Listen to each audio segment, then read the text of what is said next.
Hello. Hello.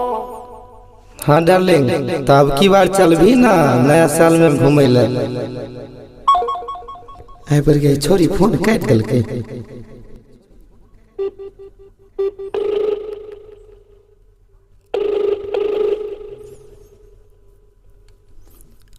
Hello. Hello. हाँ जानू, अब की बार चल भी ना नया साल में घूमे ला। हम आपको नहीं जानते हैं। इतना जल्दी भूला गली गे? हमरा साथ में चाट चाउमीन खा रही भूला गली? हमें मोहित बोले छियो, नहीं जान? अच्छा आप ही हो? हाँ गे हम ही छिए, तो चल भी ना। अच्छा ठीक है, सोचेंगे। है जो फोन नहीं काटिए, सुनी ना एक बात कहे छियो।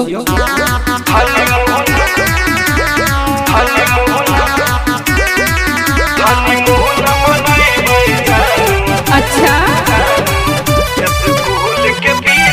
Anna music recording studio Bakhri बाजार, मिक्स बाय अमरराज सिंह। रही है तैयार तो सुने डार्लिंग,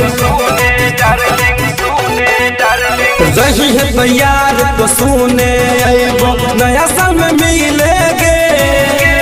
रही है तैयार तो सुने आइबो नया साल में मिलेंगे। हनीमून हनीमून हनीमून मनाइबे डार्लिंग, स्कूल के पीछा गे। हनीमून मनाइबे जानू, स्कूल के पीछा गे। सुने छी गे कालियो की सूट जे दलियो रे ललका वाला वह वाला पिन कहिए, बुझली? आ लेट नहीं करिए, मिस कॉल देबो तुरंत चलिए घर से बाहर निकल जाइए।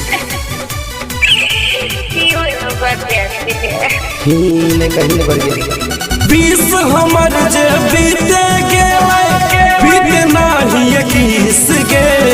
अब की नहीं करी है धोखा, नहीं ते उठतै खीस गे। 20 हमर जे बीते गेलै, बीते नाही 21 गे। अब की नहीं दी है धोखा, नहीं ते उठतै खीस गे।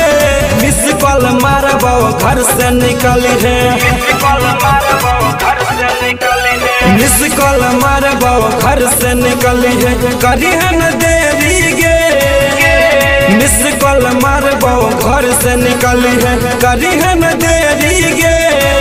हनीमून हनीमून हनीमून मनाइबे जानू, स्कूल के पीछा गे। हनीमून मनाइबे जानू, स्कूल के पीछा गे। हेरे हेरे एने कालियो की हमें जाय छिए नया साल डार्लिंग के साथ घूमबे, बुझलै? हमरा घर वाला को पूछतो तो कह दिए गीत का भेल गेल छै। अच्छा ठीक छै, तब करबला हमरा पार्टी देबे। हां पार्टी चलते मुर्गा भात। ठीक है जा मजा ली। नया साल में नया कुछ करबे, छोड़ दे बीतल बात गे। लिख के न्यू ईयर की जे बजेबे, करबे रंगीन रात गे। नया साल में नया कुछ करबे, छोड़ दे बीतल बात गे। लिख के न्यू ईयर की जे बजेबे, करबे रंगीन रात गे। मोहित ऋषि के गाना बजेबे, सुने के जानू। मोहित ऋषि के गाना बजेबे, हमर वीडियो बनैतै गे। मोहित ऋषि के गाना बजेबे, हमर वीडियो बनैतै गे। हनीमून हनीमून हनीमून मनाइबे जानू, स्कूल के पीछा गे। हनीमून मनाइबे डार्लिंग, स्कूल के पीछा गे। Anna music recording studio Bakhri बाजार।